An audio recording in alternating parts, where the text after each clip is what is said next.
Okay, welcome to this week's edition of All in the Mishpacha. We got this week's Mishpacha magazine, head of the class, the head of Torah Masorah. I want to talk about this week. I'm not interviewing anybody. I'm interviewing myself. I'm just going to talk about one of the cereal. They have this article, which is basically a fictional story where they add a new chapter every week. This is one of the signatures of Mishpacha magazine. Probably, I would say, it's probably my favorite feature of Mishpacha magazine. They happen to have a really good one going right now. It's called uh, Growth Curve.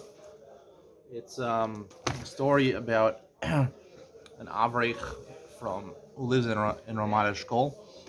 Um, People who are familiar with Ramat Eshkol, the life there. A lot of people, after they get married, will learn the Mir, Yerushalayim for a year or two, live it up a little bit there. You have Rehov Paran, a famous street over there with numerous cafes, bagel stores. Um, this story, the serial, details basically two main people, really one family, one couple. The guy's name is Benny Muller. Um, it's relevance to me. My English name used to be Benny Jonathan Lang, Benny Lang. Um, but I found out when I went to the embassy to make a passport for my recent daughter. I had changed my name when I made Aliyah to Israel from Benny to Ben Sion. So I thought I only changed it in Israeli records, but they told me that on my daughter's birth certificate, I'm going to have to write Ben Sion. I said, why are you writing Ben Sion? They said, that's your name. I said, it's only in Israel my name. America, it says my American passport, Benny Jonathan. Like, I said, you can't have two identities. You gotta switch your name. So now I have to switch my name. When I renew my passport again, I have to change it to Ben Sion. This article talks about, like me, a modern Orthodox guy who grew up, went to a yeshiva, a made-up yeshiva called Ner Olam. I guess it'd be like Rashid, Seret or something like that. And he flipped out. He ended up staying in Israel, got married, and living in many years in Ramat Eshkol. We would learn the morning and night Seder in the Mir Yeshiva, and in the afternoon Seder, he was still part of his old yeshiva. He was the Sholem Meshiv, but he was the guy who made it labedik for the guys, made it fun. He would invite them to his house for Shabbos meals, elaborate Shabbos meals, Ramat Eshkol, fancy foods. 8 to 10 guys, Bachram from yeshiva, and they would sing all night. And you see how, you know, his wife, she liked it. She enjoyed the singing, but it was hard for her. First of all, financially, and second of all, as is evident from some of the chapters in this serial, her husband spent a lot of time with these Bachrim and cared more about fitting in with the Bachrim than making his own wife happy. He's a small incidental character, a young Avri coming from a rich family. We don't really talk about the husband. The husband has become very frum, and he won't even eat bagels and Sam's bagels and Chol Paran. And the wife of this Avrich is very sad, and she looks up to this other wife, that she gets to have these Leibudik Bachrim singing songs till 3 o'clock in the morning on Shabbos night. And her husband is very boring. He just goes and learns all day, and she wishes she had that. Um, and on the other hand, the wife of this Benny Muller, she sees her husband fitting in with all trying to fit in. He buys his Blundstone boots. I just bought a pair of Blundstone boots. Um, he buys his Blundstone boots. He's checking up on, what's going on. These shows in America to keep up with the Bachrim, what they're talking about. But when he mentions that in the last chapter, they seem a little, I guess the word is uncomfortable, that they're Rebbe, because he's at the end of the day he's a Sholem Meshiv. He's making it fun for the guys. He gives them special trips when they learn extra, but he's a Rebbe. I think he's called Reb Benny at the end. So at the end of the day, so they feel kind of uncomfortable that he's talking to them about TV shows. A Rebbe lowers himself to that level. What happens at the climax of this story, I don't know when it's going to end, but what happens is that obviously it's very difficult financially to live in a Ramat Eshkol, especially when he's just a Sholem Meshiv and his wife has some accounting job or something like that, and they're barely making it from month to month. What happens is the Baal Dir, the person, the landlord, as is very prevalent right now, raised the rent from 6,500 shekel a month, which is a lot here, to 10,000 shekel a month. He doesn't have the money to pay. So he's trying to figure out ways. First, he goes to the Rosh Yeshiva. The Rosh Yeshiva says, "You're lucky you have a job here in a yeshiva, an American yeshiva. You're not getting any more money." So then he thinks of maybe making an elaborate Malava Malka and asking these Bachrim from modern Orthodox families who have rich fathers to help him out with the rent because they need him there, to have the fancy meals, to have the singing until 3 o'clock in the morning on Shabbos night. And it, what happens in this last chapter and this week is that the plan ultimately falls through. We get a call. One of the Bachrim gets a call that he has to come back. They should go back to the base medrash to learn, because why'd you come to Israel to learn? Not for singing and malkas. And then he asks afterwards in this chapter 3 Bachrim, and they say, one says that their parents don't have any money. Another one says the father lost his business and no one knows about it. Another one says that the father's parents are divorced, and the father doesn't even want him to be in yeshiva. Only the mother who wants a religious fanaticist. So that's what happens in this chapter, and it remains unresolved what he's going to do, what his character Benny is going to do. Seemingly, he has two options. One option is to leave Ramat Eshkol with its expensive rent and go to a place like Kiryat Sefer or Beitar and spend his whole life learning, which is seemingly what his wife, looks at this other lady, this other newlywed woman, a little bit of awe and reverence for her husband, that he's dedicating his life to Torah. The other option is to quit it and go get a job like his father, his modern Orthodox father, wanted him to get a job. Those seem to be the only two options over here. I'm eager to find out what he's going to decide. This chapter leaves off that he took a bike ride to figure out, his electric bike, to figure out what he's going to do. I was telling this over to my wife, and at this point in this story, I don't know what's going to happen. It's written very well, really very well written. Serial is very accurate depiction of the people that we're talking about over here. Because this is the life I live in. I don't live in my Eshkol, but I live close to there, and I know what life there is like, and I know the people that this story is talking about. But the conclusion that I'm taking from the story right now is really one lesson, and I think this is what the author really is trying to bring out in sort of like a backhanded way, is that both of these couples, this newlywed couple where the husband became more frum or more serious and is learning in Bein Hastarim and learning on Fridays and not letting his wife enjoy, even though she's frum and she's a newlywed, but she wants to enjoy herself, the honeymooners in Ramat Eshkol. And then this couple, the protagonist, Benny Muller, where he's sort of giving precedence to Bachrim over his own family, and specifically his own wife. That becomes very apparent a couple of times where his wife goes to sleep and he doesn't even come into the bedroom. He stays on the couch. I don't know if that's normal in marriage. Under my understanding of marriage, I think that would be very eccentric in marriage. It doesn't seem real life like. But the point is that both of these characters, both of these men, are neglecting their wives. That's really what it is. The woman who is newly married and she's a honeymooner and going to Ramat Eshkol for a year or two, she wants to enjoy life a little bit. She came from the best seminary. It's clear she came from the best seminary. Her father's very wealthy, and to be able to afford a top bacher, a great guy for his daughter, and she wants to. Yes, of course, she wants him to be a serious massman, and she wants him to be a kollel for life, and ultimately be a Rosh Yeshiva. But she also wants to have a good time. She wants to have a good time. And everyone wants to have a good time, and no matter how frum you are.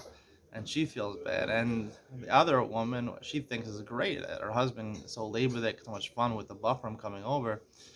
He gives so much attention. That's many times pointed out. He's trying to fit in, wear glasses, wear shoes, dress like these Bachram.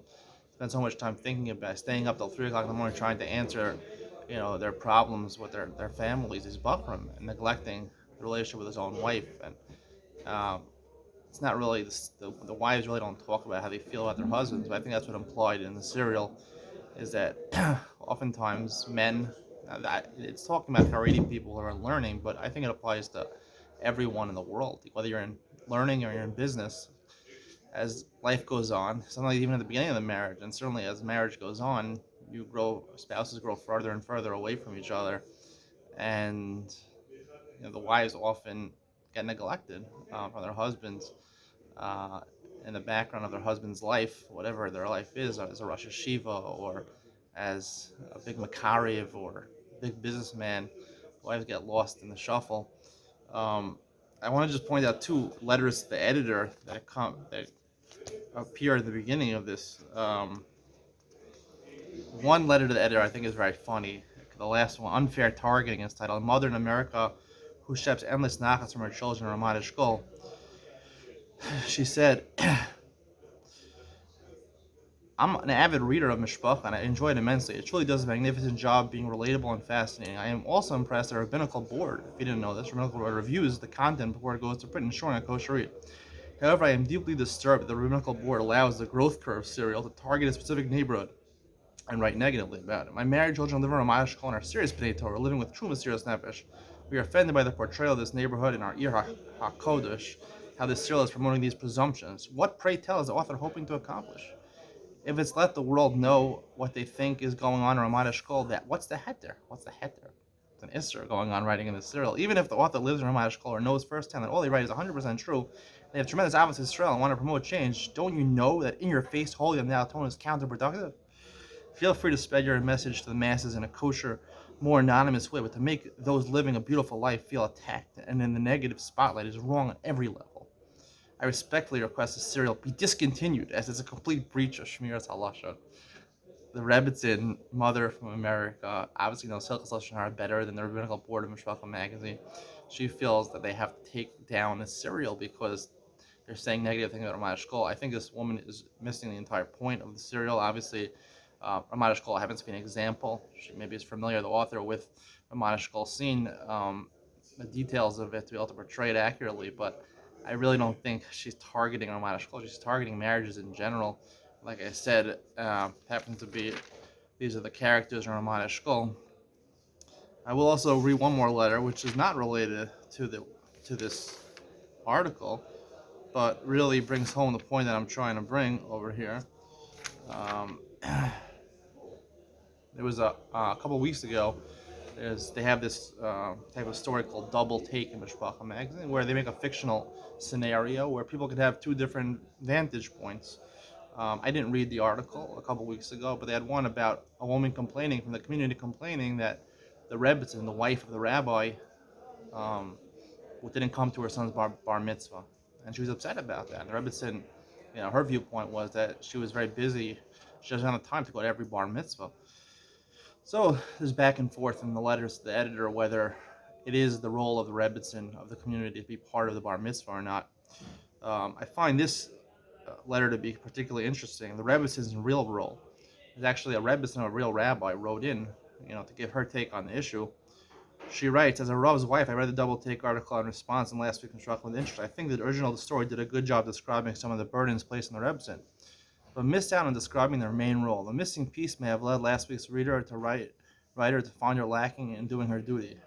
My main job, this is a Rebbitzin, the wife of a rabbi of a community, as a parent, apparently, as the Rav's wife, is supporting my husband in his community duties. I like to call myself the Rav's wife, and not the Rebbitzin, since I truly do not feel worthy of this title. Rebbitzin brings up images of Rebbitzin Kanievsky, Rebbitzin Scheinberg.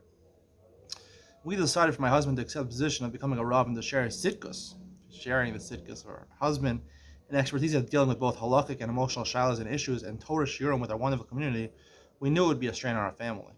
We both decided that was what Hashem wanted from us, and it was the right decision. The reality is that when your husband is a Rav, many, many, many responsibilities fall on your shoulders. On Erev Pesach and Sukkot, he is completely unavailable. I burn our chametz while he is selling everyone else's chametz. I set the sukkah lights on the timer and make sure the sukkah is ready. Besides supporting him in that way, I wait an average of 2 hours after lichbenchen for him to come home from the Suda every Friday night and keep all the hungry children busy while playing games. Every Yom Tov, all the hungry children, every Yom Tov and Ben Azmanim is chaotic. My husband answering shilas after shilah. We rarely get to ask each other from the Chila on every Yom Kippur as he runs out the door for Kol Nidre. Obviously, it's not like they be mochel. They have no relationship. It's not like they ask. For this letter is being written 2 hours after Shabbos is over, and my husband is not yet home from a shul for Havdalah. In parentheses, I have kids sitting on both sides of me waiting for Havdalah so they can go to sleep. I am not complaining about our new way of life, but explaining there is a wife behind the scenes allowing her husband to give to the klal the way he does. The wives deserve admiration and appreciation just for being the support and it makes it all possible. If Remington is able to give shiurim and organize community events, that is a cherry on the top, but it is not her main role. And if I had to pick the absolute hardest part of being a Rav's wife, listen to this. It would be that there are so many parts of my husband's life he cannot share with me anymore. He will be gone for many hours meeting with people, and I don't ask, and he doesn't tell me what he has heard or solutions he has to find. He can be terribly troubled, and I cannot and should not intrude. One day you share everything with each other, and before they became Rav and Rebbitzin. And then when your husband becomes a Rav, you have to step back and realize the reality is gone. He will know things you can't know. Parentheses, I will have people come up to me and tell me they could not have managed without my husband's help, and I will have no idea what they are talking about. So not only is your husband away from you and the family more, but there is a distance that is created by having a partner who cannot share everything with you anymore. That is another thing a Rebbitzin should be appreciated for. I do try to go to every community Simcha, and I would definitely call if I couldn't make it, but I learned early on that I could not make everyone happy. I am who I am, the wife of a Rav who also tries her best to do the best I can. I'm also so fortunate to live in an understanding community, constantly thanking me for letting my husband do all what he does. They really get it, and that there is a wife who is holding up her home and her husband. I feel very appreciated. This is what I think is the most important and hardest role of the wife of a Rav, doing everything in her power to let her husband serve the community to the best of his ability. Now, this is an interesting letter written by a real Rebbitzin of a rabbi.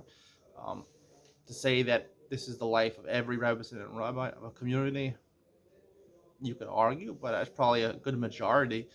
Probably Rebbitzins probably experience the same phenomenon in their marriage. Um, so I think you see that even a rabbi of a shul is viewed as a paradigm for midos, tovos, and for the way you're supposed to have shalom bayis. People are asking the rabbi for eitzes and shalom bayis, how to make your marriage better, how to work on your marriage. And his own wife is admitting that there's a distance between her and her husband once he took the job. And just to show you that no matter who you are, even if you're a big role model for other people, sometimes it's like paradoxical that you yourself don't have the greatest shalom bayis at home. But I don't think it's. I'm just pointing it out that even a rabbi who would think would works on his midos and is careful to have a great marriage with his wife, the mitzias, the situation of being a rabbi of a community, just ruins the marriage. It limits the marriage significantly and ruins the marriage. And I think this is what the author of the serial is trying to bring out. How as life goes on, marriages become more divided and more less close. The closeness just wanes as the marriage goes on. In most circumstances, almost all circumstances, it's a sad phenomenon. There's a lot of reasons for this, and I wasn't planning on connecting it to my new lecture series, The Living Marriage, which I'm giving now, and I'll be giving chapter 5 tomorrow. But if you want to hear some good practical advice about having a living marriage and not a dead marriage, which I think what the author is portraying over here, marriages have become dead, and there's a unique chasm between husband and wife often in marriages. Listen up, The Living Marriage, chapter 5 tomorrow. I hope you enjoyed. This is a new way of doing all in the Mishpacha, but I think it's just my perspective on something going on all in Mishpacha magazine. I hope you enjoyed. See you next week.